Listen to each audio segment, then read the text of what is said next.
10টা পয়েন্টে জাকাত নিয়ে আজকে কথা বলবো ইনশাআল্লাহ বিইذনিল্লাহ। প্রথমে আমি জাকাতের গুরুত্ব ও তাৎপর্য নিয়ে কথা বলবো। এরপর জাকাত আদায় যদি কেউ না করে তাদের শাস্তি কি কোরআনে সে ব্যাপারে কথা বলবো। এরপর জাকাত আদায়ের কিছু কোরআন বর্ণিত খাত আছে, মন চাইলেই যে কোনো জায়গায় আবার জাকাতের টাকা দেওয়া যায় না, সেই খাতগুলো কি সেগুলো আমরা জানার চেষ্টা করব। তারপর জানবো 4 নম্বরে কাদেরকে জাকাত দেওয়া যাবে না, কিছু লোক আছে যাদের জাকাত দেওয়া যাবে না। এরপর 5 নম্বরে জানবো জাকাত ফরজ হওয়ার কিছু শর্ত আছে এগুলো। 6 নম্বরে জাকাতেবল অ্যাসেট কি কি, সব অ্যাসেটে জাকাত আসে না, এগুলো আমরা জানবো। 7 নম্বরে জাকাত হিসেব করার সহজ পদ্ধতি আজকের এই জেনিথ হোটেলের বলরুম থেকে আমরা শিখে যাবো ইনশাআল্লাহ। ইনশাআল্লাহ পড়ে নিই। তো কিভাবে সহজে ক্যালকুলেশন করবেন এটা আজকে আমি বুঝিয়ে দিব। তারপরে আমাদের অনেকের কৃষি সম্পদ থাকে, কৃষি সম্পদের জাকাতটা ক্যালকুলেট কীভাবে করতে হয়। আমাদের অনেকের পশু সম্পদ থাকে, এটার জাকাতের ক্যালকুলেশন কীভাবে করতে হয়।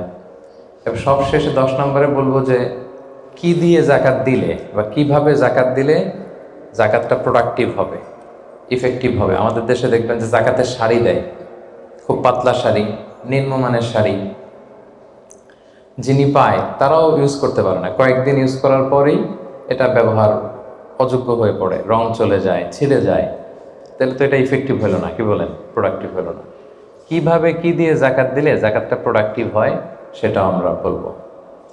তো আল্লাহর মেহেরবানি যে আপনারা খুবই সুশৃঙ্খল, এটা দেখে আমার ভালো লাগছে। বিভিন্ন প্রোগ্রামে একটু বিশৃঙ্খলা হয়, যেটা আমি খুবই অপছন্দ করি। বিশৃঙ্খলা হলে আমি আলোচনা করতে পারি না, এরকম সুশৃঙ্খল পরিবেশ হলে কিছুদিনই কথা শেয়ার করা যায়। তো তাহলে আসুন আমরা মূল আলোচনায় চলে যাই। প্রথমে আমরা বলবো জাকাতের গুরুত্ব এবং তাৎপর্য। সম্মানিত দিনী ভাই এবং বোনেরা, আমরা সবাই জানি যে জাকাত হচ্ছে one of the 5 pillars of Islam, ইসলামের 5টা ভিত্তির একটা। 3 নম্বর ভিত্তি, প্রথমে ঈমান, তারপরে সালাত, তারপরেই জাকাত। একটা খুঁটি, একটা তাঁবুর 5টা খুঁটি থাকে, এর মধ্যে এই তাঁবুর 5টা খুঁটিকে যদি ইসলামের 5টা পিলারের সাথে তুলনা করি তাহলে মাঝখানের খুঁটিটার নাম জাকাত। মাঝখানের খুঁটি না থাকলে যেমনি তাঁবু উঁচু হয়ে দাঁড়াতে পারে না, তেমনি জাকাত ভিত্তিক অর্থ ব্যবস্থা না হলেও মুসলিম উম্মাহ মাথা উঁচু করে দাঁড়াতে পারে না। যেমন এখন আমাদের জাকাত ভিত্তিক অর্থ ব্যবস্থা নাই, ফলে গোটা বিশ্বে আমরা কিন্তু ওইরকম নেতৃত্ব স্থানীয় বা উন্নতির একেবারে শীর্ষস্থানে ওই পর্যায়ে কিন্তু আমরা যেতে পারি নাই, কারণ জাকাতের যে ডাইনামিজম এটাকে আমরা কাজে লাগাইনি। তো যারা দান করে তাদেরকে আল্লাহ তাআলা খুব পছন্দ করে। দানশীল ব্যক্তি তিনি কিয়ামতের দিন নিজের আমলনামা দেখে বিশ্বাসই করতে পারবে না এটা তার আমলনামা, কারণ আল্লাহ তাআলা ওই দানের সওয়াবটাকে ফুলিয়ে ফাঁপিয়ে পেলে পুষে পাহাড়ের সমান করে তারপরে আমলনামায় ঢুকিয়ে দিবে। সুবহানাল্লাহ। এবং দানকারী ব্যক্তির যত বালা মুসিবত আছে দানের কারণে আল্লাহ এটা দূর করে দেয়। আরশের নিচে আল্লাহ তাআলা তাকে স্পেশাল ছায়া দিবে কিয়ামতের দিন, যেদিন কোনো ছায়ার ব্যবস্থাপনা থাকবে না। তো এই দানের ব্যাপারটা সব ধর্মে আছে। হিন্দু ধর্মেও কিন্তু দানের ব্যাপারে উৎসাহিত করে, বৌদ্ধ ধর্মে দেখবেন আছে চ্যারিটি, ডোনেশন, ফান্ড রাইজিং, এগুলো আছে। ইহুদি ধর্মে, খ্রিস্ট ধর্মেও আছে। তবে ইসলাম এক্ষেত্রে অনন্য। ইসলাম শুধু দানকে উৎসাহিতই করেনি অন্য ধর্মের মতো, ইসলাম এটাকে ফরজ বানাই দিয়েছে। সুবহানাল্লাহ বলবেন না? নির্দিষ্ট পরিমাণ সম্পদ যদি নির্দিষ্ট সময় পরিমাণ কারো কাছে থাকে তাহলে তার উপর দান করা ইসলামে কি করে দিয়েছে? ফরজ। অন্য কোনো ধর্ম দানকে ফরজ করেনি, উৎসাহ দিয়েছে সব ধর্ম, কিন্তু ইসলাম এক্ষেত্রে ইউনিক। অন্য ধর্ম দানের ব্যাপারে ইন্সপায়ার করে, ইসলাম এটার অব্লিগেটরি বানিয়ে দিয়েছে, দিতেই হবে। এবং ইসলাম বলে আপনি দান করে জাকাত দিয়ে মোটেও যাকে দিলেন তার প্রতি করুণা করেননি, এটা তাদের প্রতি কিন্তু দয়া না। আমি আজকে যাকে জাকাত দিলাম আমি মোটেও দয়া করিনি, করুণাও করিনি, অনুকম্পাও না, বরং এটা তার হক। এটা কি? অফি আমওয়ালিহিম হাক্কুন লিসাইলি ওয়াল মাহরুম, ধনীদের সম্পদে গরিবদের হক। আল্লাহ বলেছেন অধিকার। বলা যায় যে ওরা আমাকে দয়া দেখিয়েছে, যে গরিব ভাইটা আমার জাকাত নিয়ে গেল ও আমাকে দয়া করেছে, কারণ আমার জন্য জাকাত দেওয়া ফরজ। আমার জন্য জাকাত দেওয়া কি? আমি আদায় করতে না পারলে জাহান্নামে যাব। কিন্তু যে জাকাত নেয়ার হকদার ওর জন্য কি জাকাত নেয়া ফরজ? কথা বুঝে নাই বোধহয়। গরিব মানুষ, ওর জন্য কি জাকাত নেয়া ফরজ? ও যদি বলে আমি গরিব আছি, ভালো আছে, আমি নিব না জাকাত, কম কিছু করা যাবে? তো বরং ও আমার থেকে জাকাতটা নিয়ে আমাকে জাহান্নামের আগুন থেকে বাঁচালো, আমার ফরজ আদায়ের ক্ষেত্রে সহযোগিতা করে গেল। তো দয়া কি আমি করলাম না ও করলো? বলেন, দয়া কি আমি করলাম না সে করলো? সে করলো। এই জন্য আল্লাহ তাআলা বললেন ওয়া ফি আমওয়ালিহিম হাক্কুন লিস-সাইলি ওয়াল মাহরুম, ধনীদের সম্পদে গরিবদের অধিকার আছে। এটা অধিকার, এটা কোনো রকম দয়া বা অনুকম্পা নয়। কারণ ইসলাম চায় একটা সুন্দর মানবিক সমাজ ব্যবস্থা গড়ে তুলতে। শহরের এক পাশে গাছতলা, আরেক পাশে পাঁচতলা, শহরের এক পাশে 5 স্টার 7 স্টার হোটেল, বৃত্ত, বৈভব, আনন্দ, উল্লাস, এন্টারটেইনমেন্টে মানুষ ফুর্তিতে মজে থাকবে, আর শহরের আরেক পাশে বস্তি, না খেয়ে মানুষ চিকিৎসার অভাবে ধুকে ধুকে মরবে। ইসলাম এটা চায় না। ইসলাম চায় সম্পদের তারল্য সবার হাতে পৌঁছে যায়। কাইলা ইয়াকুনা দুলাতান বাইনাল আগনিয়াই মিনকুম, আল্লাহ বলেন সম্পদ যেন শুধু তোমাদের ধনীদের হাতে কুক্ষিগত না হয়, এজন্য আমি এই জাকাতের ব্যবস্থাপনা করেছি। ফলে সবার কাছে এই জাকাতের অর্থ কিন্তু পৌঁছে যাবে।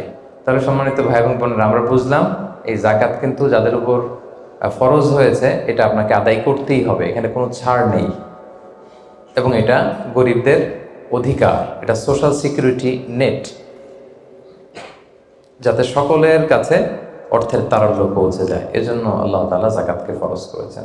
তাহলে জাকাতের গুরুত্ব তাৎপর্য তো বুঝলেন না?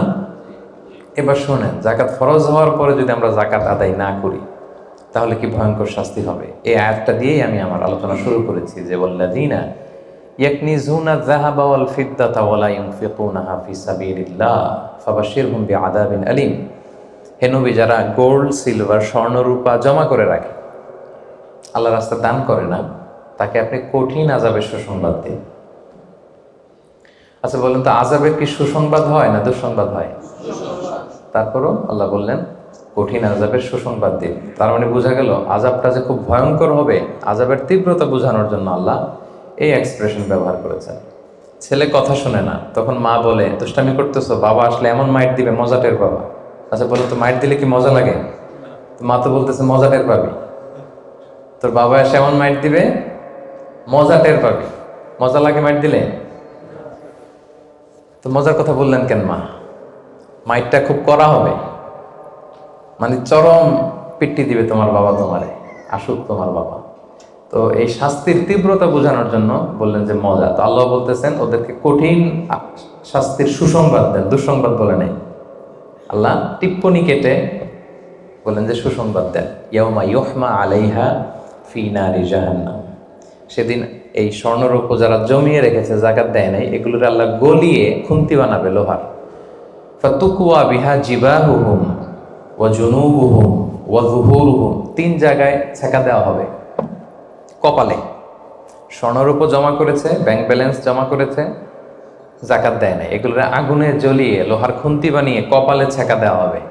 এটা কি দুনিয়ার আগুনের ছেঁকা? কথা বলেন। আল্লাহ জাহান্নামের আগুনকে বলেছেন নারুল্লাহিল মুওকাদা আল্লাতী তাত্তালিউ আলাল আফইদা। দুনিয়ার আগুন আঙ্গুলে লাগলে আঙ্গুল জ্বলে, পায়ে লাগলে পা জ্বলে। জাহান্নামের আগুন দেহে যেখানেই লাগুক আগে কলিজে চলে যাবে। সেই আগুনে সেই স্বর্ণ রূপাগুলোকে গলিয়ে খুন্তি বানিয়ে কপালে, পাজরে, পিঠে ছেক দেওয়া হবে। আল্লাহ তাআলা আমাদেরকে হেফাজত করুক। সাইয়ুতাওয়াকুনা মা বাখিলু বিহি ইয়াওমাল কিয়ামা, যেগুলোর জাকাত তারা দিতে চায় না স্বর্ণরৌপ্য, এগুলোরে বেড়ি বানিয়ে কিয়ামতের মাঠেই গলায় পরিয়ে দেওয়া হবে। অন্যান্য সব পাপের শাস্তি জাহান্নামে গেলে আগে বিচার, তারপরে না শাস্তি। কি বলেন? এক্সেপ্ট জাকাত। জাকাত যারা দেয় নাই এদের শাস্তি কিয়ামতের ময়দান থেকেই শুরু।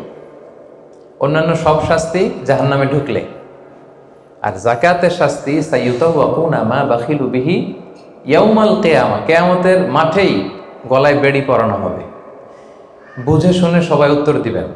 আচ্ছা, যেই লোকটাকে কিয়ামতের ময়দানে লক্ষ কোটি মানুষের সামনে লোহার বেড়ি পরিয়ে টানা হলো জাকাত না দেওয়ার কারণে, ও যদি নামাজি হয়ে থাকে, ওর নামাজ কি কাজে লাগলো ওই দিন? বলেন। উনি যদি রোজা রেখে থাকে, ওই দিন ওনার রোজাটা কি কাজে লাগলো? তাহাজ্জুদ পড়তে পড়তে কপালে যদি দাগ ফেলে দেয়, ওই দাগ ওনার কি কাজে লাগলো ওই দিন? কোটি মানুষের সামনে গলায় বেরিয়ে পড়ে যদি আমাকে হ্যাচকা টান দেয় জাকাত না দেওয়ার কারণে, তো আমার নামাজ কি কাজে লাগলো বলেন তো? কথা বোঝেন নাই বোধহয়। নামাজ কি কোনো কাজে লাগলো? সো জাকাতের শাস্তি বড্ড ভয়ঙ্কর যারা জাকাত দেয়নি। হাদিসে আছে আতাহুল্লাহু মালান ওয়ালাম ইউআদ্দি যাকাত, আল্লাহ সম্পদ দিয়েছে কিন্তু তারা আল্লাহর রাস্তায় জাকাত দেয় নাই। এই সম্পদগুলোকে একটা সাপের রূপ দেওয়া হবে। সুজা আন আখরা, বুখারীর বর্ণনা। দ্য মোস্ট ভেনোমাস স্নেক, সুজা আন আকরা, টেকো সাপ। সাপের মাথায় পশম হয়, কিছু চুল পশম। তো জাহান্নামের সেই সাপ এত বিষাক্ত ভেনোমাস হবে, বিষের চোটে ওই সাপের মাথায় কোনো পশমও থাকবে না। ওই সাপ তাকে পেঁচিয়ে দেওয়া হবে। পেঁচাতে পেঁচাতে এই চোয়ালে এসে সাপটা শুধু ছোবল মারবে আর কি বলবে জানেন? আনা মালুক আনা কানসুক, আমি তোমার সম্পদ। আমাকে ভোগ করার জন্য ব্যাংকে রেখে দিছিল না ফিক্সড ডিপোজিট করে, জাকাত ক্যালকুলেশন করে দেওয়া নাই? আনা মালুক আনা কানসুক বলতেই থাকবে, এক একটা ছোবল মারবে। আনা মালুক আনা কানসুক, I'm your wealth, I'm your bank balance. আমি তোমার সম্পদ, আমি তোমার গহনা, আমি তোমার জুয়েলারি, আমি তোমার অর্নামেন্টস, আমি তোমার গচ্ছিত সম্পদ। হিসাব করে তো দেও নাই, খাওয়ার জন্য রাখছিলা, আজকে খাও। আনা মালুক আনা কানসুক। আমরা কি কিয়ামতের ময়দানে সেই কঠিন আযাব ভোগ করতে চাই? এই কঠিন শাস্তি ভোগ করার ক্ষমতা কি আমাদের আছে? ওয়াখুলিকাল ইনসানু দাঈফা, আল্লাহ মানুষকে দুর্বল করে বানিয়েছে। সো সম্মানিত সুধী, আল্লাহ তাআলা আমাদেরকে, যাদেরকে সম্পদশালী বানিয়েছেন, আমরা যেন হিসেব করে জাকাত দিয়ে দিই একেবারে নিয়ম মাফিক। আজকে নিয়মটা শিখে যাব, নিয়ম মাফিক আমরা জাকাত দিব। এটা গরিবের হক, গরিবের হাতে বুঝিয়ে দেব। পারা যাবে তো ইনশাআল্লাহ? ইনশাআল্লাহ। 2 নম্বর পয়েন্টও কভার করলাম। 3 নম্বর পয়েন্ট হচ্ছে জাকাত আদায়ের খাত। সব খাতে জাকাত দেওয়া যায় না। জাকাতের টাকা দিয়ে মসজিদ বানানো যায় না। আজকে বুঝে যান, জেনে যান মাসালা। জাকাতের টাকা দিয়ে মাদ্রাসা বানানো যায় না। জাকাতের টাকা দিয়ে কালভার্ট, ব্রিজ বানানো যায় না, কারণ ব্রিজে তো ধনীরাও হাঁটবে। কি বলেন? তো ধনীরা কি জাকাতের টাকা কনজিউম করার কোনো সুযোগ আছে? নাই। তার মানে আল্লাহ তাআলা কোরআনে বর্ণিত 8টা খাত উল্লেখ করেছেন। এই 8টা খাতেই আপনাকে জাকাত দিতে হবে, এর বাইরে জাকাত দিলে হবে না। আল্লাহ তাআলা বলেন ইন্নামাস সাদাকাতু লিল ফুকারাই ওয়াল মাসাকিনি ওয়াল আমিলিনা আলাইহা ওয়াল মুআল্লাফাতি কুলুবুহুম ওয়া ফির রিকাবি ওয়াল গারিমিনা ওয়া ফিস সাবিলিল্লাহি ওয়া ইবনিস সাবিল ফারিদাতাম মিনাল্লাহি ওয়াল্লাহু আলিমুল হাকিম। 8টা খাত। এই 8 খাতের বাইরে আপনি জাকাত দিলে আদায় হবে না। 1 নম্বর খাত হচ্ছে লিল ফুকারা, ফকিরদেরকে আপনি দিতে পারবেন। 2 নম্বর খাত হচ্ছে ওয়াল মাসাকিনি, মিসকিনদেরকে দিতে পারবেন। এখন ফকিরকে, মিসকিনকে? ফকির হচ্ছে মানলাহু শাই, যার কিছু জিনিসপত্র আছে, কিছু টাকা আছে, কিছু সম্পদ আছে, কিন্তু ওয়ালা ইয়াকফি, এটা তার হয় না। কিছু টাকা আছে, মাসে 20 দিন খাইতে পারে, 10 দিন কষ্ট হয়, ছেলেরে ভালোভাবে পড়াইতে পারে না, নিজের ভালো জামা কাপড়ের ব্যবস্থা নাই। তার মানে কিছু সম্পদ আছে, এতে তার কুলায় না, হয় না, একে বলে ফকির, একে আপনি দিতে পারবেন। আরেক শ্রেণী হচ্ছে মিসকিন। মিসকিন হচ্ছে মান লাইসা লাহু শাই, যার কিছুই নাই, একেবারে কিছুই নাই। রাস্তাঘাটে আমরা দেখবেন যে ভবঘুরে লুঙ্গি একটা পরে আছে, গায়ে কোনো জামা নেই, ওর কিছুই নাই, এ হচ্ছে মিসকিন। তো এদেরকে আপনি দিতে পারবেন। 1 নম্বরে ফকির, 2 নম্বরে মিসকিন। এই দুইটাই হচ্ছে বেসিকলি প্রাইমারি সোর্স। এরপর আল্লাহ তাআলা বলেছেন ওয়াল আমিলিনা আলাইহা, জাকাত ফাউন্ডেশনে যারা জব করে, জাকাত ম্যানেজমেন্টে যারা কাজ করে, এদের স্টাফদেরকে জাকাতের টাকা দিয়ে স্যালারি দেওয়া যাবে। যদিও এরা ধনী হোক, এরা তো আর জাকাত নিচ্ছে না, এরা এদের স্যালারি নিচ্ছে, এটা দেওয়া যাবে। 3টা গেল। ওয়াল মুআল্লাফাতি কুলুবুহুম, বিধর্মী, অন্য ধর্মের, বুদ্ধিস্ট, হিন্দু, আপনি চাইলেন যে এরা জাকাতের টাকা দিয়ে একটু হেল্প করলে হয়তো ইসলামের প্রতি আকৃষ্ট হবে, এরকম শর্তে আপনি এরকম মুআল্লাফাতি কুলুবুহুম, অন্য ধর্মের লোকদেরও জাকাত দিতে পারবেন। সাধারণত অন্য ধর্মের লোকদের দেওয়া যায় না, কিন্তু যদি ভাবেন যে দিলে ইসলামের যে জাকাত ব্যবস্থা, ইসলামের সৌন্দর্য, আমরা একটা হেল্পিং হ্যান্ড দেখলে সে আকৃষ্ট হবে, তাহলে দিতে পারবেন। অফির রেকাব, 4 নম্বরে হচ্ছে দাস মুক্তি। সম্মানিত ভাই বোন বোনেরা, দাস আজাদ করার ক্ষেত্রে আপনি জাকাতের টাকা দিতে পারবেন। তো এখন তো আর দাস নাই, এখন কি করতে পারবেন? এখন এই যে প্রিজনারদেরকে, কারাবন্দী আছে না অনেকে, উল্টাপাল্টা মামলা দিয়ে মামলা করে জেলে ঢুকে রাখছে, তো এর এখন আইনজীবী চালানো লাগে, এর এদিকে টাকা লাগে, ওদিকে টাকা লাগে, বা তার মুক্তির জন্য টাকা লাগতেছে, বা কাউকে কিডন্যাপ করা হয়েছে, গুম করা হয়েছে, এই সমস্ত ইস্যুতে তাদের প্রাণ রক্ষার জন্য, কারামুক্তির জন্য আপনি জাকাতের টাকা দিয়ে হেল্প করতে পারবেন।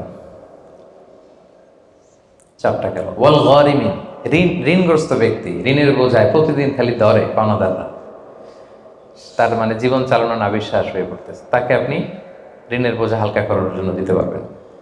অফি সাবিলিল্লাহ, 6 নম্বর হচ্ছে আল্লাহর রাস্তায় যারা আছে। এগুলোর প্রত্যেকটা আমি 1 ঘন্টা করে আলোচনা করতে পারবো। প্রত্যেকটা পয়েন্ট যদি ইন ডিটেল ফিকহি ইস্যুসগুলো নিয়ে কথা বলি, লম্বা চড়া আলোচনা হবে। আমি জাস্ট আপনাদের মাথায় একটু করে জাস্ট শোনাচ্ছি, তাহলে ওভারঅল একটা ধারণা আপনি পেয়ে যাবেন। ফি সাবিলিল্লাহ, আল্লাহর রাস্তায় যারা আছে, এর দ্বারা উদ্দেশ্য হচ্ছে যারা আল্লাহর রাস্তায় জেহাদ করছে। ফিলিস্তিনে আমার ভাইরা জেহাদ করছে, কাশ্মীরে জেহাদ করছে, সশস্ত্র সংগ্রামে তাদের যে যুদ্ধাস্ত্র যা যা প্রয়োজন, এই ক্ষেত্রে আপনি দিতে পারবেন। আধুনিক সময় অনেক স্কলাররা বলে যে এই যে এতিমখানাতে অনেক ছেলে আছে অনাথ এতিম, তারপর টাকা পয়সা নাই, তারাও তো তাদের লাইফটা ইসলামের জ্ঞান আহরণের জন্যই ডেডিকেট করেছে, তারাও ফি সাবিলিল্লাহ, ওখানেও দিতে পারবে। সর্বশেষ হচ্ছে ফি সাবিলিল্লাহি ওয়াবনিস সাবিল, পথিক। পথিক যদি নিঃস্ব হয়ে যায়, তাকে আপনি জাকাতের টাকা দিয়ে হেল্প করতে পারবেন। ধরেন একজন পথিক, বাড়ি হচ্ছে কেলান্তান, এখন কেলে আইসা মলম পাটির খপ্পরে পইরা সব শেষ, কিছুই নাই আর, তার সব নিয়ে গেছে। তো এখন সে ওইদিকে কেলান্তানে অনেক ধনী, কিন্তু এইখানে টাকা পয়সা নাই। এখন এই যে তার টাকা নাই, তাকে পোষতে হবে, তা খাইতে হবে, আপনি জাকাতের টাকা দিয়ে তাকে হেল্প করতে পারবেন। এখন অবশ্যই এটা খুব প্রযোজ্য না, কারণ ক্রেডিট কার্ড থাকে বাংলাদেশে, ধরেন বিকাশ সে সিস্টেম আছে, বা সামহাও তার কারণ নাম্বার মুখস্থ থাকলে ফোন করলে টাকার ব্যবস্থা হয়ে যাবে। কিন্তু শরীয়ত কিন্তু এটাও রেখেছে, পথিক মুসাফিরকে আপনি হেল্প করতে পারবেন। তাহলে এই 8টা খাত ছাড়া কিন্তু সম্মানিত ভাই বোন বোনেরা, আপনি অন্য খাতে জাকাত দিলে জাকাত আদায় হবে? মন মতো দিলে হবে না। কিন্তু 4 নম্বরে আমরা জানবো কাদেরকে জাকাত দেওয়া যাবে না। এতক্ষণ তো জানলাম কোথায় কোথায় দেওয়া যাবে, এবার শুনবো কাদের দেওয়া যাবে না। 1 নম্বর, হাশিমি খানদানের কাউকে দেওয়া যাবে না। বানু হাশিম মানে রাসূলুল্লাহ সাল্লাল্লাহু আলাইহি ওয়াসাল্লামের বংশধর। আমাদের একটা বংশ আছে না, কেউ মুন্সি বংশ, কেউ চৌধুরী বংশ, কেউ ওই বংশ। রাসূল সাল্লাল্লাহু আলাইহি ওয়াসাল্লামের বংশের নাম কি? হ্যাঁ, কুরাইশের হাশিমি খানদানের বংশ বানু হাশিম। ওনারা কুরাইশ হচ্ছে অনেক বড় একটা গ্রুপ, এটার মধ্যে বানু জাহারা আছে, বানু হাশিম আছে। তো এখানে রাসূল সাল্লাল্লাহু আলাইহি ওয়াসাল্লাম হচ্ছেন বনু হাশিম। বনু হাশিমের লিনিয়েজে যারা আসবে, আপনি যদি জানতে পারেন তিনি বনু হাশিম, আপনি জাকাত দিতে পারবেন না, ওনারা জাকাত খেতে পারবে না। তাদের মধ্যে এখন যদি কেউ গরিব থাকে, আপনি অন্য ফান্ড থেকে দিবেন, এমনি চ্যারিটি করবেন, কিন্তু জাকাতের টাকা আমাদেরকে দেওয়া যাবে না, যেহেতু নবীর বংশের সম্মানিত। জাকাতের খেজুর একবার মদিনায় স্তূপ করে রাখা।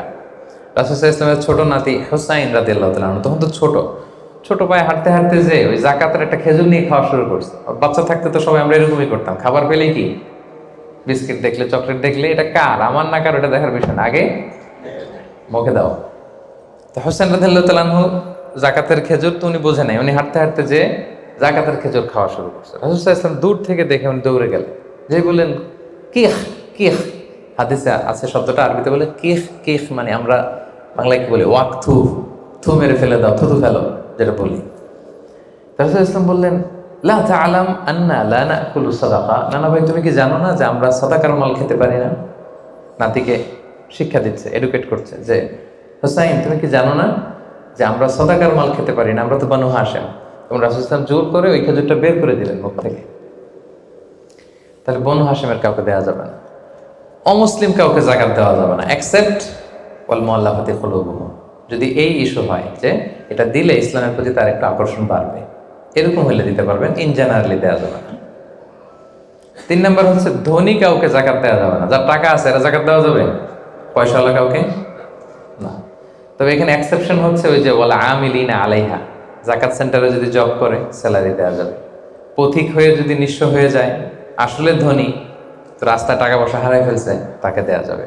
আল্লাহ রাস্তায় জেহাদ করতেছে, ধনী, কিন্তু জেহাদের সামগ্রীর মধ্যে যদি জাকাতের সম্পদের কিছু থাকে, ওটাও নিয়োগ করতে পারবে।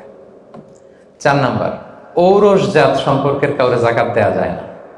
হ্যাঁ, আপনার বাবা, আপনার মা, আপনার নানা নানি, দাদা দাদি, যত উপরে যাক, এদেরকে আপনি জাকাত দিতে পারবেন না। আপনার নিচের যারা, আপনার ছেলে মেয়ে, আপনার নাতি নাতনি, এদের ছেলে মেয়ে যত যাবে, যত নিচে যাক, জাকাত দিতে পারবেন না। গেল। 5 নাম্বার হচ্ছে স্বামী তার স্ত্রীকে জাকাত দিতে পারবে না। কেন? কারণ স্ত্রীর ভরণ পোষণ দেয়া স্বামীর জন্য কি ফরজ বা ওয়াজিব। তা আপনার তো তার ভরণ পোষণ দিতে হবে, জাকাত দেবেন কিভাবে? স্ত্রী দিতে পারবে হাজবেন্ডকে। ইন এনি কেস আসলে হাজবেন্ড ওয়াইফের মধ্যে জাকাত দেওয়ানোর সম্পর্ক নাকি?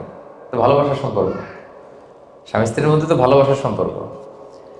তো ইন এনি কেস ইসলাম বলে যে প্রত্যেকে কিন্তু ইন্ডিভিজুয়াল। একটা জিনিস খেয়াল রাখবেন, আপনি আর ভাবির জাকাত কিন্তু একসাথে হবে না, বুঝতে পারছেন? ভাবির জাকাত ভাবি দিবে, আপনার জাকাত আপনি দিবেন। ইসলামে প্রত্যেককে আলাদা ইন্ডিভিজুয়াল হিসেবে আল্লাহর কাছে দাঁড়াইতে হবে। নামাজের হিসাব যেমনি আমার আলাদা, আমার বউয়ের আলাদা, জাকাতেরটাও আমার আলাদা, আমার স্ত্রীর আলাদা।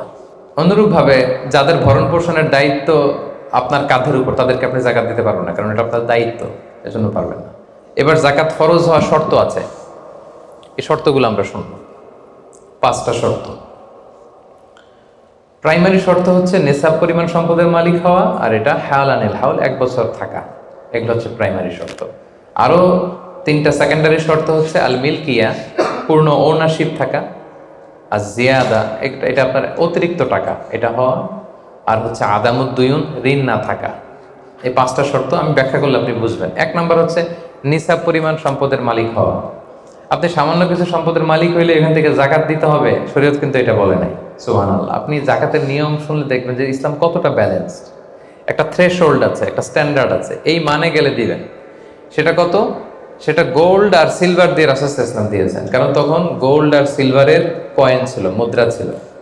আগে কিন্তু সোনা আর রূপা দিয়েই মুদ্রা বানানো হতো, পরে এটা পেপার মানি শুরু হয়েছে, কাগজের টাকা। তো একটা হচ্ছে দিনার আর একটা দিরহাম। তো রাসূল সাল্লাল্লাহু আলাইহি ওয়াসাল্লাম যে থ্রেশহোল্ড বেঁধে দিয়েছেন সেটা হচ্ছে 7.5 তোলা স্বর্ণ বা 52.5 তোলা রূপা।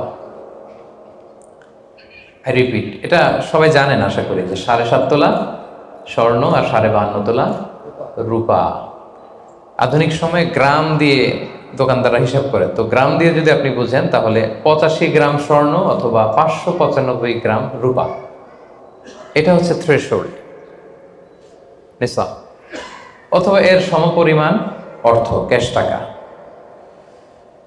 যদি আপনার কাছে থাকে, তাহলে আপনি নিসাবের মালিক হয়েছেন। যেদিন আপনি এই নিসাবের মালিক হবেন ওই দিনটা আপনি ডায়েরিতে টুকে রাখবেন, কারণ এটা যদি 1 বছর আপনার কাছে এরকম থাকে, 1 বছর পরে যে আপনি জাকাত দিবেন, কিভাবে দিবেন আমি সামনে বলবো। তো এই নেসাব নিয়ে একটা প্রবলেম আছে। প্রবলেমটা হচ্ছে 7.5 তোলা স্বর্ণ আর 52.5 তোলা রূপার দাম কিন্তু এক না। 52.5 তোলা রূপার দাম খুব কম, আর 7.5 তোলা স্বর্ণের দাম অনেক বেশি। এটা হইল একটাই কম আর একটা বেশি। ঘটনা হচ্ছে রাসূল সাল্লাল্লাহু আলাইহি ওয়াসাল্লাম যখন এই থ্রেশহোল্ডটা বেঁধে দিয়েছিলেন নিসাবটা, তখন দুইটার মান সমান ছিল। তখন 7.5 তোলা স্বর্ণ দিয়ে 52.5 তোলার মতো রূপা পাওয়া যেত, অথবা কেউ 52.5 তোলা রূপা বিক্রি করলে 7.5 তোলা স্বর্ণ পেত। কিন্তু পরে সিলভার ফল করতে শুরু করলো, ফল করতে করতে আজকে এই অবস্থা। গোল্ড আবার খুব একটা ফল করে নাই, ফলে গোল্ডের স্টেবিলিটিটা এখনো রয়ে গিয়েছে। তো এখন আপনি কোনটা ধরে দিবেন জাকাতটা? যদি আপনি রূপা ধরেন, কথার কথা, রূপা যদি এই 1 ভরির দাম 1000 টাকা হয়, তাহলে 52.5 ভরির দাম কত? 52,500 টাকা। কিন্তু স্বর্ণ যদি আপনি হিসাব করেন, 1 ভরি যদি 50,000 হয়, 7.5 ভরি কত? 3.5 লাখ প্লাস, তাহলে প্রায় 7 গুণ কম বেশি, তাই না? এটা নিয়ে হয়ে গেছে জটিলতা। তো এখন আপনি কোনটা ধরে দিবেন? অনেকে বলে না গোল্ড দিব, কারণ গোল্ড ফল করে নাই, এটার যে স্ট্যান্ডার্ড এটা এখনো বজায় আছে। এটা নিয়ে অনেক আলোচনা, আমি খুব সংক্ষেপে বলি। কেউ বলে গোল্ড দিব, কেউ বলে রূপা দিব। এখন আমি কি বলি? আমি আপনাদেরকে সাজেস্ট করব আপনারা রূপারটা ধরবেন। রূপারটা ধরলে কি লাভ হবে জানেন? 2 দিকেই লাভ, আপনারও লাভ, যিনি নিবে আরও লাভ। রূপারটা ধরলে বেশি সংখ্যক লোক জাকাত দান করতে হবে, তাই না? আর বেশি সংখ্যক গরিব লোকও টাকা পাবে, কি বলেন? তো 2 পক্ষে লাভ হইল না? এখন প্রশ্ন করতে পারেন, হাজুর ও পাইছে ওর লাভ, আমার লাভ কি? আপনার তো সবচেয়ে বড় লাভ, আপনি সওয়াব পাবেন আখিরাতে। এটা আমাদের বেশি দরকার না? কি বলেন?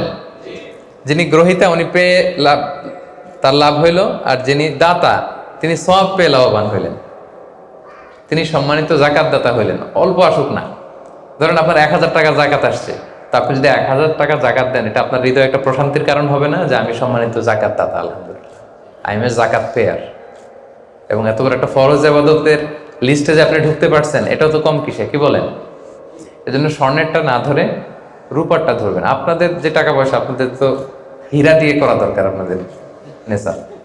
এনিওয়ে, তো এজন্য আপনারা রূপারটা ধরবেন, তাহলে লোকজন উপকৃত হবে বেশি, সম্মানিত ভাই বোন বোনেরা। তাহলে 5টা শর্তের প্রথমটা তো বুঝে গেছেন, নেশাব, কি বলেন? নেশাব বুঝে গেছেন না?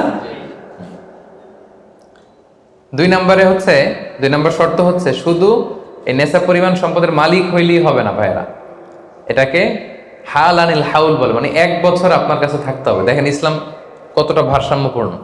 কিছু টাকা আপনার কাছে থাকলে এই জাকাত দাও না, এটা 1 বছর থাকতে হবে। যদি দেখা যায় যে আপনার সব খরচ শেষে 1 বছর এই টাকাটা আপনার কাছে অলস পড়ে আছে, তাহলে বোঝা গেল যে আপনি সম্পদশালী এবং আপনার অর্থের একটা স্টেবিলিটি আছে, কি বলেন? তাহলে আপনি নেশাব পরিমাণ সম্পদের মালিক হলেন, এবং 1 বছর যদি থাকে, 1 বছর শেষে আপনি জাকাত দিবেন। এই বছরটা কিন্তু সৌর বছর না, সোলার ইয়ারে হিসাব করলে হবে না, এটা লুনার ইয়ারে, চান্দ্র বৎসরে। খেয়াল রাখতে হবে, সৌর বছর জানুয়ারি ফেব্রুয়ারি মাসের যে হিসাবটা, এটা 365 দিনে 1 বছর। কিন্তু যেটা লুনার ইয়ার, চন্দ্র বছর, এটা কতদিন 1 বছর কে জানে? কেউ জানেন না? 300 হ্যাঁ 354 দিন, রাইট। 354 দিন, সামান্য কিছু সময়। তো 11 দিনের কিন্তু এখানে ডিফারেন্স আছে, 11 দিনের ডিফারেন্স আছে। তো আপনি হিসেব করবেন হচ্ছে চান্দ্র বছর অনুযায়ী, সৌর বছর অনুযায়ী না। তো সৌর বছর অনুযায়ী যদি করেন, তাহলে আপনার জাকাত কিন্তু 2.5% থাকবে না। চান্দ্র বছর অনুযায়ী আপনার 2.5%, সৌর বছর করলে ওইটা 2.58% হয়ে যাবে। একটু বাড়বে না? কারণ কতদিন বেশি? 11 দিন বেশি, পার্সেন্টেজও বেড়ে যাবে। তখন কিন্তু জাকাত আপনার 2.5% থাকবে না, 2.58%। বলার আগে বুঝে যায়, কারণ সব ব্যবসায়ী সারাদিন ক্যালকুলেটর নিয়ে কোত্থেকে শিপমেন্ট হইলো, কত মিলিয়ন গেল, কত মিলিয়ন ঢুকলো, সব মুখস্থ, যেন বলার আগে বুঝে ফেলতেছে চটচট করে, মাশাআল্লাহ। তো তখন আর 2.5% হচ্ছে না, 2.58% হচ্ছে। তাহলে সম্মানিত ভাইরা, আপনি ধরেন, উদাহরণস্বরূপ ধরেন যে আপনি গত রমজানের 20 তারিখে সর্বপ্রথম নিসাব পরিমাণ সম্পদের মালিক হয়েছিলেন। তো তারপরে আপনি খেয়াল করবেন যে দেখি সারা বছর এই পরিমাণ অতিরিক্ত অলস টাকা আমার কাছে পড়ে থাকে কিনা। থাকতে থাকতে থাকতে থাকতে এই রমজানের 20 পর্যন্ত দেখেন যে টাকা ওইটা তো আছে, আরো হয়েছে টাকা। তো তার মানে আপনি এখন জাকাত দিবেন, যেহেতু নেসাবের মালিকও হয়েছেন, আবার পূর্ণ একটা চন্দ্র বছরও আপনার অতিক্রম করেছে, স্থায়ী হয়েছে, তখন আপনি জাকাত হিসাব করবেন। তাহলে 2টা শর্ত বুঝলেন না? 3 নাম্বার হচ্ছে ওনারশিপ। আপনার মালিকানা থাকতে হবে, যে সম্পদটা আছে খালি আপনার কাছে টাকা থাকলেই হবে না, এটা কমপ্লিট, আরবিতে তাসাররুফ বলে, কমপ্লিট ওনারশিপ আপনার থাকতে হবে। এখন একজনের আমানতের টাকা আপনার আছে, ওইটা আপনি জাকাত দিতে পারবেন? একজন 5 লাখ টাকা আমানত রাখছে, আপনি এটা জাকাত দেওয়া শুরু করছেন, হবে?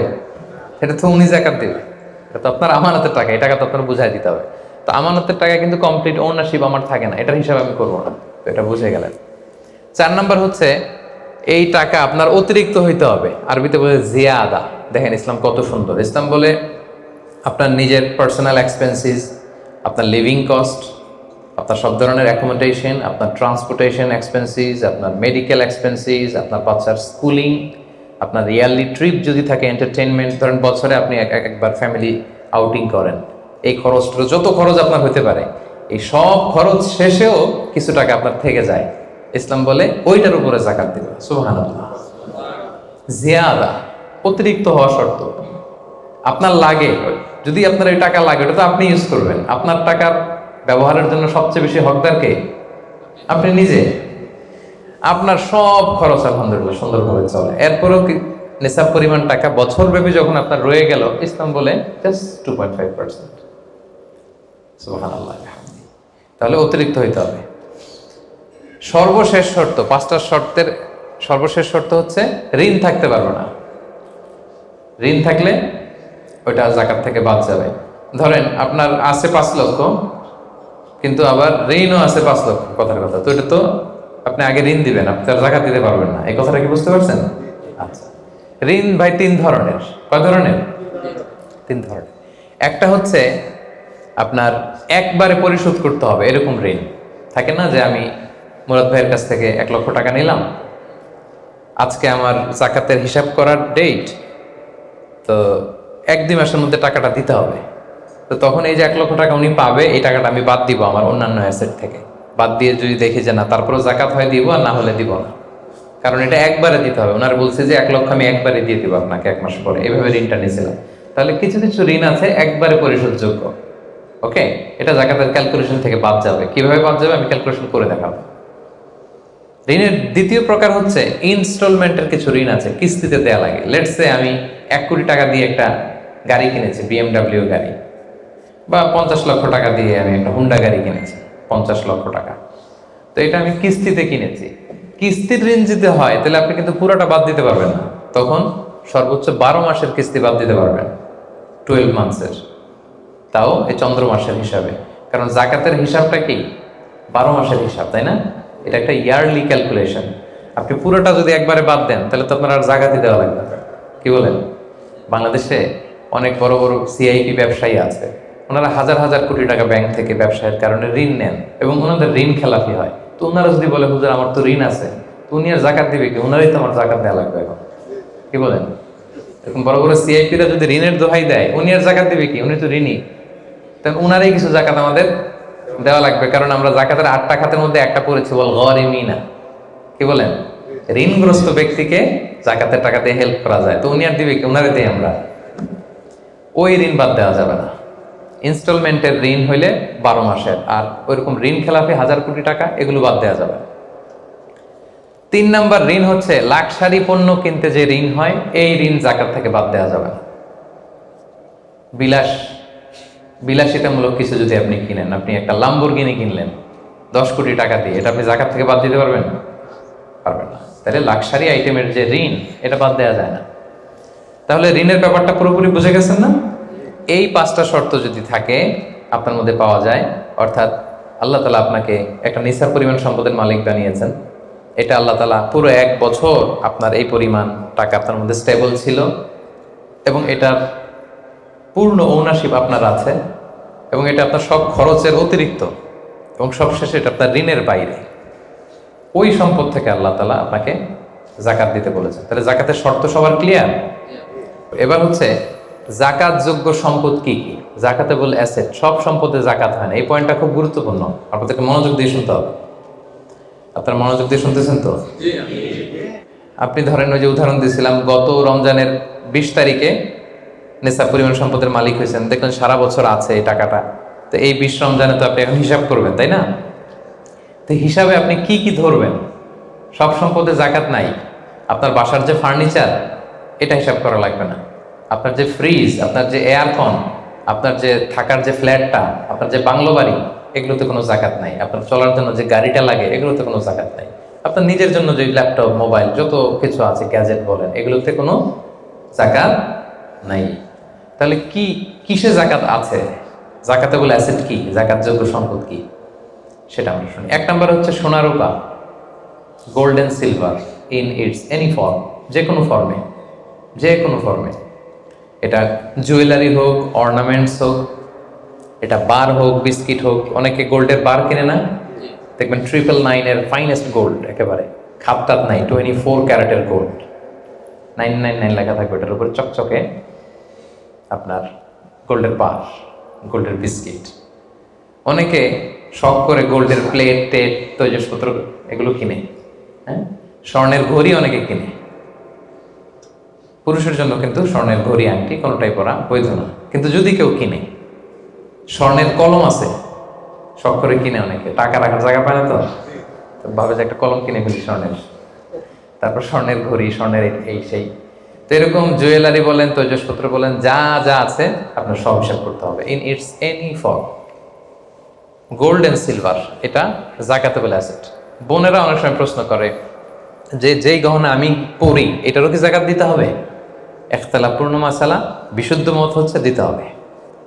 3 মাযহাব বলছে দেয়া লাগবে না, ইমাম আবু হানিফা বলছে দেয়া লাগবে, এবং আবু হানিফা রাহিমাহুল্লাহর কথাটাই ভ্যালিড, বেশি যুক্তযুক্ত। সুনানে আবু দাউদের হাদিস, আম্মা জান আয়েশা রাদিয়াল্লাহু তাআলা আনহা স্বর্ণের বা রূপার একটা আংটি পরে আছেন, রাসূল সাল্লাল্লাহু আলাইহি ওয়াসাল্লাম বলেন জাকাত দিছো? আম্মা জান বলে না, এটা পড়ছি যাতে আপনার সামনে আমি আমার সৌন্দর্য বাড়াতে পারি। রাসূল সাল্লাল্লাহু আলাইহি ওয়াসাল্লাম বললেন হাসবুকি মিনান নার, জাহান্নামে ঢুকাতে এটাই যথেষ্ট। সাথে সাথে জাকাত দিয়ে দিলেন আম্মা জান আয়েশা। তো আম্মা জান আয়েশা তো এটা পরিহিতা ছিলেন, কি বলেন। আরেক নারী আসলেন তার মেয়েকে নিয়ে, হাতে দুইটা স্বর্ণের চুড়ি। রাসূল বলেন জাকাত দিছো? দেই নাই। বলতেছে তুমি কি পছন্দ করো যে এই দুইটা চুরির পরিবর্তে আগুনের দুইটা চুরি জাহান্নামে পরানো হবে? ওই মহিলা ভয়ে তাড়াতাড়ি খুলে দিচ্ছে, ইয়া রাসূলুল্লাহ নেন, পুরোটাই দিয়ে দিলেন। তো এই হাতের বালাও কিন্তু ওই মেয়ে হাতে পড়া ছিল, তাই না? এতে করে বোঝা যায় যেই জুয়েলারি আমার বোনেরা আপনারা ইউজ করেন সেটারও জাকাত দিতে হবে, সেটারও জাকাত দিতে হবে। আপনার সিন্ধুকে থাক, গলায় থাক, আপনি সব কাউন্ট করে জাকাত দিবেন। তবে আপনি বিক্রয় মূল্য হিসাব করবেন, কারণ আপনি 1,00,000 টাকা দিয়ে একটা নেকলেস কিনছেন, বেচতে গেলে কি 1,00,000 পাবেন? কথা বোঝেন নাই? পাবেন? এটার সাথে খাদ আছে, এটার মেকিং চার্জ আছে, জুয়েলারি দোকানেরও একটা মেকিং চার্জ রাখে। তো আপনি যখন আপনার নেকলেসটা বিক্রি করতে যাবেন, ওরা 20% কাট করে দিবে। 1,00,000 টাকার নেকলেস আপনি দোকানে বেচতে গেলে কত টাকা পাবেন? 80,000 হিসাব করবেন, বিক্রয় মূল্য ধরতে হবে। তো তাহলে সম্মানিত ভাই এবং বোনেরা, জাকাতে বলে asset 1 number golden silver, 2 number হচ্ছে ক্যাশ। ধরেন আজকে আমি আমার জাকাত হিসাব করতে বসছি, তো আমি দেখতেছি যে আমার স্বর্ণ টর্ণ কি আছে না আছে, আমি হিসাব করতেছি। স্বর্ণের পালা গেল, এবার আমি হিসাব করবো আমার ক্যাশ কোথায় আছে, পকেটে কত, ওয়ালেটে কত, ড্রয়ারে কত, ব্যাংকে কত, কারেন্ট অ্যাকাউন্টে কত, ফিক্সড অ্যাকাউন্টে কত, সেভিংস অ্যাকাউন্টে কত, যত জায়গায় আপনার যত ক্যাশ ফর্মে টাকা আছে এটা আপনি হিসেব করবেন। এগুলো জাকাতেবল অ্যাসেট। আরো কিছু সম্পদ আছে, এগুলো ক্যাশ না, তবে ইজিলি লিকুইডেট করা যায়, চাইলে টাকা বের করে আনা যায়। যেমন প্রাইস বন্ড অনেক কিনে রাখে না, আমাদের ডাক বিভাগের সঞ্চয়পত্র আছে না, এগুলো ফিক্সড ডিপোজিট, অনেকে ইন্স্যুরেন্স করে, লাইফ ইন্স্যুরেন্স। এগুলো চাইলে আপনি টাকা বানাতে পারেন। তো এটা অনেকে বলে হুজুর এটা তো ম্যাচিউরড হয় না, কিভাবে করব? এটা ব্যাংকে আপনি নক দিলে ওরা স্টেটমেন্ট দিবে যে আজকে এই ডিপোজিটটা ভাঙালে কত পাবেন, একটা স্থিতি দেখাবে। এটা আজকের স্টেটমেন্ট, ওই স্টেটমেন্ট আপনি বের করে নিয়ে আসবেন যে আজকে 20 রমজানে যদি আমি এটা ভাঙ্গাই তা আমি পাবো এত, তাহলে এটার মালিক আপনি, এটা আপনি যোগ দিবেন। তাহলে বুঝতে পারছেন এটা? এগুলো জাকাতে বলেছে। আচ্ছা গেল।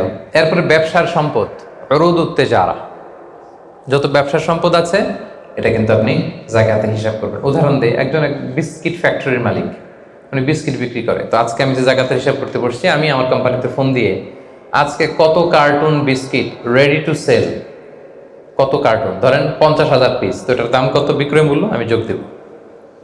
তারপরে বিস্কিট বানাতে যে র মেটেরিয়াল, হ্যাঁ, গম লাগে, সুগার লাগে, ইত্যাদি ইত্যাদি যা লাগে, এগুলোর যে প্রাইস, এটা আমি এটাও আমি যোগ দেব।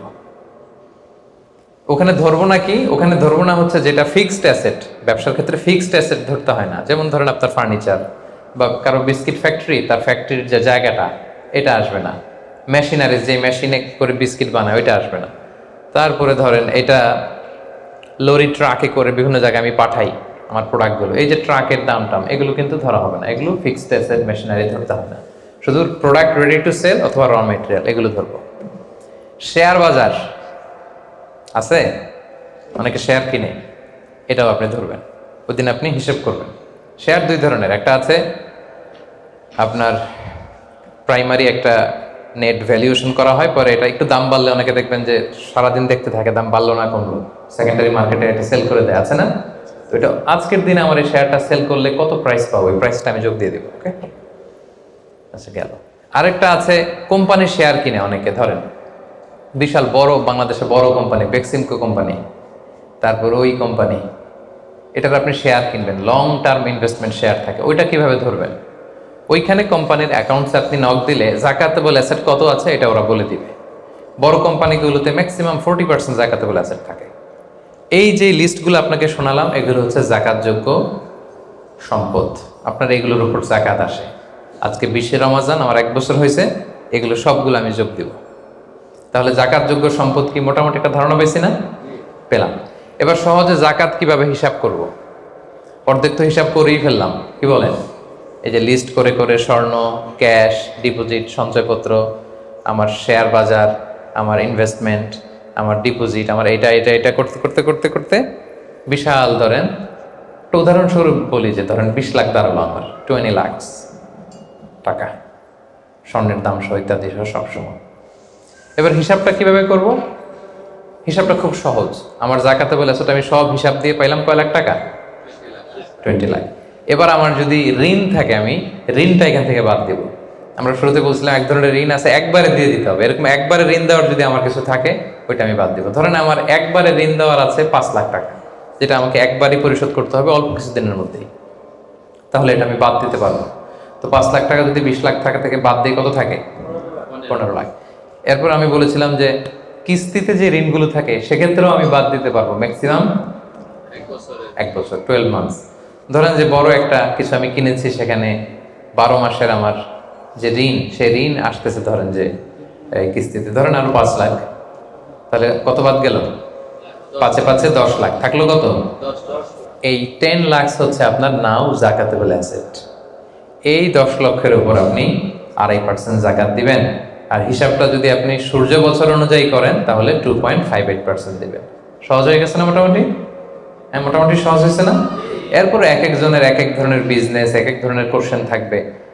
এটা পার্সোনালি কোনো মুফতির কাছে বা যে কোনো স্কলারের কাছে আপনার পার্সোনাল আলাদা করে হিসাব করা লাগলে এটা করে নেবেন। কিন্তু ওভারঅল জাকাতের কিভাবে ক্যালকুলেট করতে হয় এবং প্রসেসটা কি, রাইট প্রসেস, এটার একটা ধারণা তো আপনারা পেয়েছেন নাকি? বুঝতে পারছেন না সবাই? আচ্ছা, এরপরে বলেছিলাম ফসলের জাকাত মানে কৃষি সম্পদের জাকাত। কিছু চাষ করলেই জাকাত দিতে হয় না, এটার একটা নিসাব আছে, সেটা হচ্ছে কমপক্ষে 18 মণ। কমপক্ষে কয় মণ? 18 মণ। কমপক্ষে 18 মণ হইলে ফসলের জাকাত দিতে। আল্লাহ বলেন, ইয়া আইয়ুহাল্লাযীনা আমানু আনফিকু মিন তাইয়্যিবাতি মা কাসাবতুম ওয়া মিম্মা আখরাজনা লাকুম মিনাল আরদ। জমিন থেকে যেটা উৎপন্ন করে দেই এটাও আল্লাহর রাস্তায় দান করো। ওয়া আতু হাক্কাহু ইয়াওমা হাসাদি, যেদিন ফসল হারভেস্টিং করে ঘরে তুলবেন ওই দিনই জাকাত দিতে হবে। মজার ব্যাপার হচ্ছে ফসলের ক্ষেত্রে বা কৃষিজ পণ্যের ক্ষেত্রে কিন্তু 1 বছর অপেক্ষা করা লাগে না। এর আগে টাকা পয়সা, স্বর্ণালঙ্কার এগুলো 1 বছর আছে কিনা দেখতে হয়। কিন্তু যারা কৃষি কাজ করে ফসলের ক্ষেত্রে 1 বছর 1 বছর নাই, ফসল যেদিন কাটবেন ওই দিনই ফসলের জাকাত। তো ফসলের জাকাতের জন্য 1 বছর ওয়েট করা লাগে না। তো আপনি নিজে ধরেন ধান খাওয়ার জন্য আপনি ফসল করছেন 10 মণ, ওটার জাকাত দেওয়া লাগবে? বুঝে থাকলে উত্তর দেন। 10 মণ ধান আমি করেছি, কেন লাগবে না? 18 মণ হয় নাই। দেখেন শরীয়ত কত সুন্দর, কিছু আপনি করলেই জাকাত দিতে বলে নাই, এটা একটা স্ট্যান্ডার্ড আছে। লাইসা ফিমা দুনা খামসাতে আউসুকিন সাদাকা, 5 ওয়াসাকের নিচে জাকাত হয় না। 1 ওয়াসাকে কত এভাবে হিসাব করে বের করা হয়েছে 720 কেজি, 18 মণ। 18 মণের নিচে হইলে জাকাত দেওয়া লাগবে না। আর একটা ব্যাপার হচ্ছে যে কোনো ফসলে জাকাত হয় না যে ফসলগুলোকে গুদামজাত করা যায়, পচনশীল যদি হয় হবে না। যেমন আম রাখা যায়, কলা রাখা যায়, পেঁপে রাখা যায়, শাকসবজি রাখা যায়, রাখা যাবে হচ্ছে চাল, ডাল, গম, ভুট্টা, খেজুর, এগুলা গুদামজাত যদি করা যায়, ওগুলো যদি 18 মণ হয় তাহলে আপনি জাকাত দেবেন। তো জামের চাষ যারা করে তারা কি মোটেও দিবে না জাকাতের? কোনো কিছু থাকবে না? হ্যাঁ থাকবে। তাদের হচ্ছে উরুদুত যারা ব্যবসার হিসাবে, ওই যে হিসাব করবে যেদিন, ওই দিন দেখবে যে আজকে আমার বিক্রি করার মতো কয় খাঁচি আম আছে, 40 খাঁচি আছে, দাম কত, ওই অন্যান্যর সাথে যুক্ত করে নেবে। কিন্তু ফসলের দিতে হইলে কমপক্ষে 18 মণ, এবং এটা গুদামজাত করা যায় এমন পণ্য হইতে হবে। কিভাবে দিব বলেন? 18 মণের বেশি করছেন, ধরেন 100 মণ হয়েছে আপনার ধান, কিভাবে দিবেন? 2.5% দিবেন না। ফসলের জাকাতের হিসাব হচ্ছে ওশর আর নিসফে ওশর। আরবি বুঝতে যদি কষ্ট হয় সহজ করে বলি, 10% আর 5%। ফসলের জাকাত হচ্ছে ভাই 10% আর 5%। 10% আরবিতে বলে ওশর। কখন 10%? যখন এটা ইরিগেটেড ল্যান্ড হয়, আল্লাহর দেয়া বৃষ্টির পানিতে চাষ হয়ে যায়, আপনার আলাদা করে সেচ দেয়া লাগে না, আল্লাহর দেয়া বৃষ্টিতেই হয়ে যায়। এটা হচ্ছে কস্ট ফ্রি কাল্টিভেশন, আপনার খরচ টরচ নাই, আল্লাহ বৃষ্টি দিছে, ধান বুনে দিছেন, হয়ে গেছে। এটা 10% দেবেন। 100 মণ হইলে 10 মণ। আরেকটা হচ্ছে আপনার সেচ দেয়া লাগে, এটা হচ্ছে কস্ট বেসড ইরিগেট কাল্টিভেশন। আপনার সেচ দেয়া লাগে, কীটনাশক দেয়া লাগে, রাসায়নিক সার দেয়া লাগে, নিড়ানি দেয়া লাগে, এই করা লাগে সেই করা লাগে, আপনার খরচ বেশি। ওইখানে 10% না, ওখানে দিবেন কত পার্সেন্ট?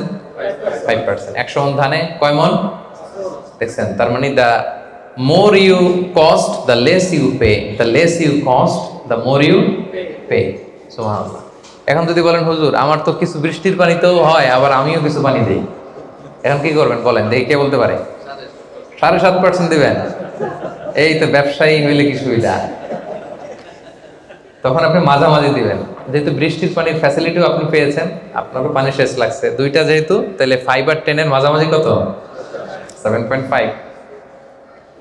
তো আপনি তখন 7.5% দিবেন। এটা হচ্ছে বিশাল আলোচনারে এক নির্যাস আমি আপনাদেরকে শোনালাম। চলে গেল কৃষি সম্পদ। এবার পশু সম্পদের জাকাত কিভাবে দিবেন? পশু সম্পদের যে লিস্ট, এটা আমাদের জন্য অ্যাপ্লিকেবল না। 40টা ছাগল হলে একটা ছাগল বছর শেষে, 30টা গরু হলে বছর শেষে, 5টা উট হলে, এটা আমাদের জন্য অ্যাপ্লিকেবল না। কারণ পশু সম্পদের জাকাত যদি দিতে হয়, শর্ত হচ্ছে এটা সায়েমা হইতে হবে। সায়েমা মানে পশুগুলা বনে বাদারে যে ঘাস লতা পাতা নিজেই খেয়ে আসে, এটার কোনো খাওয়ানো টাওয়ানো লাগে না। কিন্তু আমাদের যে পোলট্রি শিল্প, আমাদের যে গরুর ফার্ম, এটাকে ফ্যানের নিচে রাখতে হয়। অস্ট্রেলিয়ান গাভী যারা পালে দেখবেন উপরে ফ্যান, যে দারোয়ান ওর ফ্যান নাই, কিন্তু গরুর উপরে ফ্যান। কারণ এই বাতাস না খেলে ওটা বাঁচবে না, ওইটারে ইঞ্জেকশন দিতে হয়, ওইটারে এই দিতে হয়, ওইটারে ভুসি খাওয়া, ওইটারে এই খাওয়া। তো এই পোলট্রি শিল্প, হ্যাচারি শিল্প, দুধের বিজনেস যারা করে, তাদের আসলে রাসূল সাল্লাল্লাহু আলাইহি ওয়াসাল্লাম যে পশু সম্পদের জাকাতের যে লিস্ট বলেছেন, ওইটার আওতাভুক্ত হবে না। তো তারা কি কোনো জাকাত দিবে না? দিবে। ওই যে উরুদুত্তি যারা ব্যবসায়ের পণ্য হিসেবে, আমি দুধ বিক্রি করি, সো আজকে যখন আমি হিসাব করব, আমি দেখবো যে আমার কত লিটার রেডি টু সেল, জানলাম যে 300 কেজি আজকে আমার দুধ আসলে বিক্রি হবে, এটার দাম কত, এটা আমি যোগ দিয়ে দিব। জাকাতে বলে অ্যাসেট যত আছে এগুলোর সাথে যোগ দিয়ে হিসাব করবো। বুঝতে পারছেন? সহজ হয়ে গেল না? 10টা পয়েন্টের 9টাই শেষ। সর্বশেষ পয়েন্ট আমাদের ছিল যে কিভাবে জাকাত দিলে বেশি প্রোডাক্টিভ হবে। আমরা শুরুতে বলেছি জাকাতের শাড়ি বলে ইসলামের শাড়ি নেই, জাকাতের লুঙ্গি বলে লুঙ্গি নেই, এগুলো দিলে জাকাত যথাযথভাবে আসলে আদায় হয় না। তো জাকাতটা আমরা প্রোডাক্টিভ ওয়েতে দিব। দুইভাবে দিলেই আদায় হয়। একটা হচ্ছে আপনার রেগুলার যে নেসেসিটি, এগুলো পূরণের জন্য জাকাত দিলেও হবে। যেমন খাওয়া নাই তো আপনি খাবার কিনে দিলেন, জামা নাই জামা কিনে দিলেন, চিকিৎসার অভাব, অসুস্থ আপনি ওষুধ কিনে দিলেন, আদায় হবে। কিন্তু এতে দারিদ্র বিমোচন হবে না? হবে। আজকে আপনি কিছু খাবার দিলেন, ও খেয়ে কালকে আবার ওদিকে জাকাতের লাইন, ওদিকে যে দাঁড়াবে, কি বলেন? এরপরের দিন শুনবে যে ওইখানে নাকি শাড়ি দিবে, ওইখানে যাবে। আপনি যদি পার্মানেন্ট সলিউশন করার ট্রাই করেন, এইটা হচ্ছে সবচাইতে ইফেক্টিভ, সবচাইতে প্রোডাক্টিভ। তো সেটার জন্য কোনো ফাউন্ডেশনের আন্ডারে, কোনো বোর্ডের আন্ডারে যদি করা যায়, বা আপনাদের মতো বিজনেস ম্যাগনেট যারা আছেন, আপনাদের যদি কোনো জাকাত ম্যানেজমেন্ট এরকম বোর্ড থাকে, আপনারা যদি করতে পারেন, আপনারা আপনাদের এলাকায় আপনারা চাইলে এভাবে দারিদ্র্য বিমোচন করতে পারবেন। তবে এটার জন্য শর্ত হচ্ছে মনিটরিং করা লাগে। ধরেন আপনি একজন মহিলা সেলাই করতে জানে, তাকে সেলাই মেশিন কিনে দিলেন। একজন গরু পালতে চায়, গরু কিনে দিলেন। অস্ট্রেলিয়ান গাই কিনে দিলেন 2টা, এটার দুধ বিক্রি করে ফ্যামিলিটা মোটামুটি চলতেছে। এদের এক ছেলে আছে, সে সিএনজি চালাতে জানে, তো একটা সিএনজি কিনে দিলেন। এলাকায় সিএনজি চালায়, অটোরিকশা চালায়, ভ্যান চালায়, তার ফ্যামিলিটা চলবে না মোটামুটি? সে আর অন্য জায়গায় যে জাকাতের টাকা চাইবে? চাইবেন। এটা প্রোডাক্টিভ। তবে এটার ক্ষেত্রে আপনি যে পরে দিতে যাবেন না কিছু, দেখবেন কার কিসে আগ্রহ। আপনি যে সিএনজি কিনে একজনকে দিলেন, কদিন পরে দেখবেন যে সিএনজি পেয়েছে, ও গাঁজা কিনে খাইতেছে। এরকম আছে। আপনি একটা কিনে দিচ্ছেন, ওইটাতে তার আগ্রহ নাই, ওটা দিবেন না। একজন এসে বললো যে আমি আমার ছেলে ভ্যান চালাই, 4 বছর আগের পুরান এক ভ্যান, ভ্যানটা নষ্ট হয়ে গেছে, একটা ভালো ভ্যান হইলে আমাদের ফ্যামিলিটা চলতো। দেখলেন যে সে ভ্যান চালায়, ভ্যান চালানোর যোগ্যতা আছে, এরা এটা দিলে কাজ হবে, এরা 2টা ভ্যান কিনে দেন। একজন সিএনজি চালায়, সিএনজি নষ্ট হয়ে গেছে, তারে কিনে দেন। গরু পালার অভ্যাস আছে, নিতে চায়, স্বাবলম্বী হতে চায়, তাকে দেন। একজন এসে বললো যে আমার ছেলেটারে আমি বিদেশ পাঠাইতে চাই, ও যদি বিদেশে যায় আমার ফ্যামিলিটা সচ্ছল হবে, 5 লক্ষ টাকা লাগবে ওরে পাঠাতে। আমরা গরিব মানুষ 2 লাখ জোগাড় করছি, আর 3 লাখের জন্য পাঠাইতে পারতেছি না। চমৎকার, যদি দেশের বাইরে পাঠানো যায়। আপনি ওখানে 3 লাখ টাকা দিয়ে ছেলেটারে বিদেশে পাঠাই দিলেন, ওর প্রবাসী হিসেবে ও যে টাকা পাঠাবে, ওর পাঠানো টাকায় ওর ফ্যামিলিটা সচ্ছল হয়ে গেল। ঠিক না? এইভাবে যাকে যেটা দিলে, এটা আপনি বুঝবেন, যার ক্ষেত্রে যেটা অ্যাপ্লিকেবল, তাকে যদি আপনি ওইভাবে জাকাতের টাকাটা দেন, ওটা বেশি প্রোডাক্টিভ হবে, ওটা বেশি ইফেক্টিভ হবে। এইভাবে প্ল্যান করে করে যদি আপনারা আপনাদের জাকাতের টাকাগুলো যারা হকদার তাদের হাতে তুলে দিতে পারেন, একে তো সে স্বাবলম্বী হবে, দারিদ্র্য বিমোচন হবে, এবং সমাজ থেকে আমাদের দারিদ্রতা উঠে যাবে।